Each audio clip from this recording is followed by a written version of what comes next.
근데 내가 그 당시에 이제 좀 궁금했던 게 있는데 여기 강했던 선수 당시만 해도 이건 약간 좀 비하인드 스토리긴 한데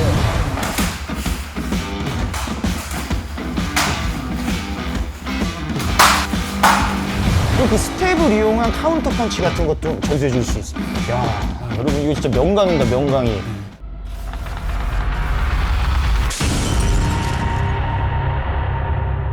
네, 안녕하십니까. 설령호 연구소 소장 설령호입니다. 제가 이제 드디어 편집팀이 생겨서 저 개인적으로 유튜브 컨텐츠를 이것저것 수집해서 다니는데 오늘은 여러분들이 그동안 보고 싶었던 얼굴일 거예요. 뭐 많은 격투기 팬분들에겐 전설로 남아있고 지금 29살인 설령호에겐 정말 우상과도 같았던 그 존재를 찾아왔습니다. 여긴 강남구 대치동에 있는 팀치빈 체육관이고요. 이곳의 수장인 저희 임치빈 선수님을 한번 모셔보겠습니다.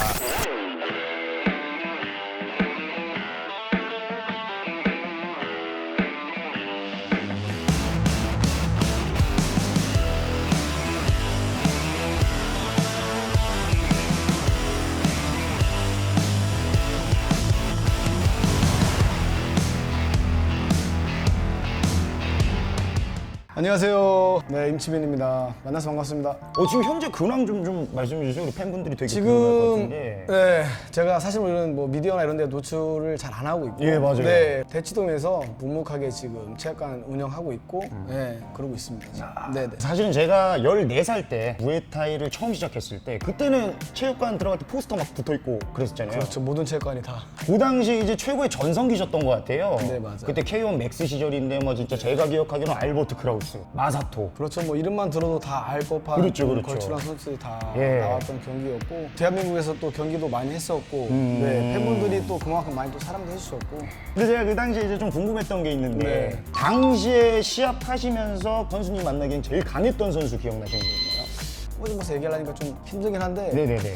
그래도 가장 강했던 선수라고 말할 수 있는 거는 이제 일본에서 또 당대 스타였던 마사토 선수. 마사토. 아. 네네. K1 맥스에 이제 입문하면서 처음으로 붙었던 상대이기도 하고 K1인 무대라는 것 자체가 입식을 하는 선수에게는 굉장히 꿈의 무대였죠. 꿈과 같은 무대였거든요. 네. 그래서 저도 사실은 그 중에 하나였고 마사토랑 시합할 당시만 해도 이건 약간 좀 비하인드 스토리긴 한데 맥스라는 무대가 마이너스 70이었기 때문에 그렇죠. 70만 넘지 않으면 누구나 다 도전할 수 있거든요. 네네네네. 하지만 이제 나는 체급이 낮게 들어가는 그 핸디캡을 생각을 하지 생각을 안 않으셨다. 하고 그냥 가서 저 무대에 무조건 서야 되겠다라는 그 꿈만 갖고 정말 무모하게 도전을 했었어요. 저도 싸움을 하지만 체급을 안 가지고 싸웠어요. 맞아요. 네, 이번에 1월 18일 날 제 데뷔전이 있어서 네네네. 그것도 사실 제 상대가 지금 제가 83kg인데 상대가 지금 95kg에서 98kg. 근데 이 격투기에서는 체급이 깡패라는 말이 있습니다. 맞습니다. 그래서 이게 절대 무시를 못 하는데 저도 이제 그 벽에 한번 부딪히고 나서 체급의 중요성을 다시 한번 깨우쳤죠. 그때 마사토랑 얼마 정도 차이가 나신 거죠? 정확히는 모르겠지만 아마 10kg 이상은 차이가 났을 거라고 저는 개인적으로 생각을 하고 있고요. 이건 뭐 공식적인 석상에서 얘기를 잘 안 했던 것 같은데 그 마사토랑 시합을 할 때 전날 개최량을 하는데 완전히 빼짝 마른 선수가 올라온 거예요. 네, 근데 그 친구도 이제 70을 맞추고 있습니다. 왔겠죠. 네네네. 수분 빼고 뭐 전부 다 해가지고. 그렇죠. 그거 할만하겠다. 마른 애가 왔으니까. 네. 저는 이제 그 다음 날을 생각을 못 했던 거예요. 저는 그렇게 또 리바운드를 해본 적도 그렇죠, 없었는데 그렇죠. 링에 딱 올라갔는데 다른 선수가 딱 당시에도 이제 영상만 봐도 덩치 차이가 눈앞에 딱 펼쳐지는데 예. 그때 뭐 실감을 했습니다. 발차기 하는데 튀겨서 나오더라고요. 자, 그러면은 아직 임치빈 선수님이 저 설령호, 저 날것이라고 그러는 사람들이 그 날것의 설령호의 모습을 아직 모르시기 때문에 저희가 스파링을 먼저 하고 그다음에 임치빈 선수님이 저를 진단해보는 시간을 한번 가지도록 하겠습니다. 진단하는 시간. 네, 진단하시고 이제 처방 내려주시면은 알겠습니다. 네, 그 기술 그대로 흡수해서 네. 1월 18일 날에 꼭 보여드리겠습니다. 자, 다음 컷으로 넘어가겠습니다. 왜 말이 안 되는 거예요? 진짜 엄청 전설이거든요. 엄청 약간 쓰거든요. 아, 오랜만에 먹었어. 백년만인데 백년? 자, 시작하겠습니다.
자, 이렇게 임치빈 선수님과 스파링 3분을 한번 진행해 봤습니다. 네.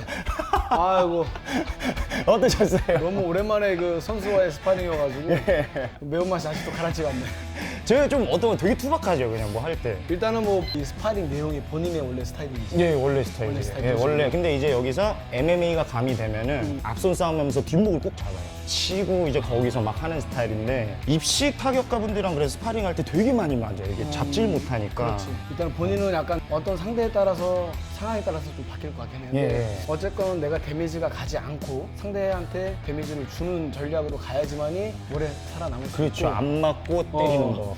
근데 반대로 또 이제 이 그런 팬분들 시청자분들 옆에서는 또 다른 그런 재미를 줄 수 있는 게 사람 맞고도 들어가네. 그 모습이 되게 좋아요. 약간 이제 그런 것 때문에 더 희열을 느끼고 그 모습을 좋아할 수 있긴 하지만 개인적인 이제 건강이나 이 선수 생명을 생각했을 때는 사실은 그거는 오래 가지 못한다라고 나는 얘기를 해주고 싶어. 이제 선수님만의 어떤 노하우나 트레이닝법을 제가 오늘 좀 얻어갈 수 있을까요? 아까 편집장님도 보셨다시피 엄청 빠르잖아요. 그래서 보고 피하시는 거예요, 근데? 보고 피하는 거고 나한테 새겨져 있는 그냥 보호 본능? 어떻게 하면 빨리 피할까 그게 아니라 상황 대처를 이제 적재로서에 맞춰서 해야 되는 게 제일 맞는 것 같고 아까도 뭐 내가 일부러 붙어봤는데 붙었을 때 본인이 나 때리려고 하니까 내가 때릴 거 알고 쑥 빠졌단 말이야. 예. 약간 그런 거. 이거 장기 두듯이 하시네. 그렇지. 알고 계셨네요, 그러면. 근데 본인이 내가 들어가면 때리는 패턴이 똑같아. 아, 그래요? 그러니까 나도 똑같이 피하면 나도 이제 그게 쉽게 피할 수 있는 거지. 또 저번에도 이제 계속 배우러 다니면은 너무 단순하게 때린다고. 너무 정직한 펀치를 내뱉으니까 프로 선수들은 보통 주먹 섞어보면 어떻게 패턴이 나오는지 다 이제 파악을 하기 때문에 어떻게 보면 본인이 더 불리할 수가 있어. 그리고 저 진짜 궁금한 거 이거는 제가 선수님들 만나서 촬영할 때마다 여쭤보는 건데 어디 쳐다보시는지. 아까 제가 계속 저는 얼굴 쳐다보거든요. 근데 선수님 보니까 이쪽 뭐 가슴 쪽에 가슴 위주로 나는 나 같은 경우는 보통 이제 가슴 쪽을 보고 이제 어깨 움직임이나 킥 움직임이나 다 보는 경향이 있고. 그럼 오늘 제가 아까 선수님이랑 하면서 카운터 전략 같은 거 그런 노하우 좀 한 2가지 내지 3가지 정도 좋아요. 한번 배워가 보도록 해보겠습니다. 네. 일단은 제일 중요한 거는 네. 스텝. 아까 말했던 약간 뛰는 스텝, 복싱이나 태권도 스텝처럼 예. 스텝핑을 이제 빨리 하는 거죠. 뛰는 스텝을 좀 많이 해야 돼요. 근데 이거를 앞뒤로 뛰는 스텝, 러닝 스텝을 하는데 요거를 많이 해주면서 쓱 들어가는 거는 예. 좀 공격적인 스텝이고 또 내가 빠질 때는 또 빠르게 누가 더 빠르게 또 빠져야 되기 때문에 오. 이런 스태핑이 빠르면 내가 더 유리하겠지. 뚜벅뚜벅 걸어서 가는 사람과 뛰어서 가는 사람은 스텝이 다 다르겠지. 지금 3번 뒤로 가신 거예요? 그래서 이런 스텝을 오. 본인이 연습을 좀 많이 해줘야 되는 게 맞다고 생각해요. 야, 이건 진짜 피나는 노력이네. 빠지면서. 주먹이 아무리 빨라도 스텝이 죽으면 그 펀치는 죽은 펀치랑 마찬가지야. 내가 본인을 때릴 때 주먹을 빨리 해서 뻗을 수는 있지만 못 맞춘단 말이야. 그렇죠. 근데 맞추려면 뭐가 들어가야 돼? 스텝이? 스텝이 들어가요. 5cm, 10cm 정도의 스텝이긴 한데 예. 그걸로 인해서 상대방을 KO 시키느냐 못 시키느냐 다르기 때문에 그럼 그 스텝을 이용한 카운터 펀치 같은 것 좀 전수해 줄 수 있어요? 복싱에서 가장 많이 쓰는 기술이긴 한데 예. 보통 카운터나 상대방 앞손이 나왔을 때 예. 빠르게 회피하고 칠 수 있는 방법이 이제 슬리핑이라고 그러죠. 슬리핑. 가장 원초적으로 빠르게 피하고 상대방한테 빠르게 반격할 수 있는 기술 중에 하나예요. 방어법 중에. 쓱박이라고 그러죠. 쓱박. 쓱박 치고 이런 느낌. 이런 게 대체 어느 정도 상황에서 좀 많이 나올까요, 이게? 보통 타격거리, 상대방과 내가 뻗었을 때 안 닿는 거리. 그래서 이 거리를 항상 유지하면서 자석의 N극과 N극이라 생각하고 내가 가면은 본인이 빠져야 되겠죠. 그렇죠. 펀치나 이제 이런 걸로 좀 많이 들어온 선수들은 빠지면서 잽 나를 터나 빠지면서 그냥 여기서 레그 킥이 아니라 들어올 때 빠지면서 거리 안전 유지를 해주면서 이 거리 해주면서 나도 치고 빠집니다. 그러면은 이 유지했던 거리가 나는 치고 똑같이 다시 안전거리가 난 이거 저는 닿질 않네요, 그러면. 그렇죠. 그러니까 이런 거 방법. 어떻게 보면은 이게 타이밍 싸움이긴 한데 그 타이밍 싸움은 뭘로 만드느냐? 스텝이 만들어준다. 그래서 이 스텝 연습을 안 하면 사실은 이런 테크닉션을 알려줘도 써먹을 수가 없어요. 그럼 오늘 임치빈 선수님의 진짜 강좌 중 제일 중요한 건 여러분 스텝입니다, 스텝. 맞습니다. 저도 어떻게 보면 되게 초보자니까. 혹시 초보자들이 체육관에서 혼자 독학할 수 있는 스텝 단계별로 근데 뭐 있을까요? 되게 단순해요. 예. 일단은 스탠스 잡은 상태에서 걷는 것부터 가르쳐주고 제자리에서 걷는 게 되면은 이제 앞뒤 좌우로 움직이는 걸 가르쳐줘요. 앞뒤 좌우로 움직이는 방법. 항상 움직일 때 그냥 터벅 터벅 터벅 터벅이 아니라 모든 스텝은 내 발이 매트에서 가장 가깝게 붙어 있고 빨리 움직이는 게 제일 효과적인 스텝이라고 얘기를 해요. 그래서 격투기 선수들도 마찬가지로 이 좋은 무기를 아무리 장착해도 이 무기를 쓰려면 이 바퀴가 빨리빨리 돌아가요. 바퀴가 빨리 굴러가요. 그렇죠. 여러분 이거 너무 좋은 팁입니다. 보통 체육관만 가도 초보자들이 여기서 그냥 이렇게만 치는 거예요. 그렇죠. 그래서 이제 거리를 못 잡는 거예요. 여기다가 이제 스텝을 그렇죠. 제일 중요한 건 내 킥거리, 펀치거리를 인지하는 게 제일 먼저예요. 이 모든 게 스텝에서 비롯된 거리감 확보. 그렇죠. 제일 중요한 건 내 타격거리, 내 펀치 거리, 내 킥거리를 빨리 캐치해서 어느 정도 그 내 몸에 익히는 게 제일 먼저인 것 같아요. 야, 여러분 이거 진짜 명강입니다, 명강이. 자, 이렇게 임치빈 선수님의 속성 강의. 일단 첫 번째 스텝입니다. 그리고 두 번째 거리감. 여러분들도 집에서나 뭐 연습할 수 있겠죠, 집에서도. 아, 그럼 충분히 집에서 있죠. 연습할 수 있고 체육관에서도 연습할 수 있으니까 네네. 꼭 스텝 중요하게 생각하시고 저도 1월 18일 그리고 앞으로도 남은 경기 스텝 꼭 탑재해서 연습해 보도록 하겠습니다. 감사합니다.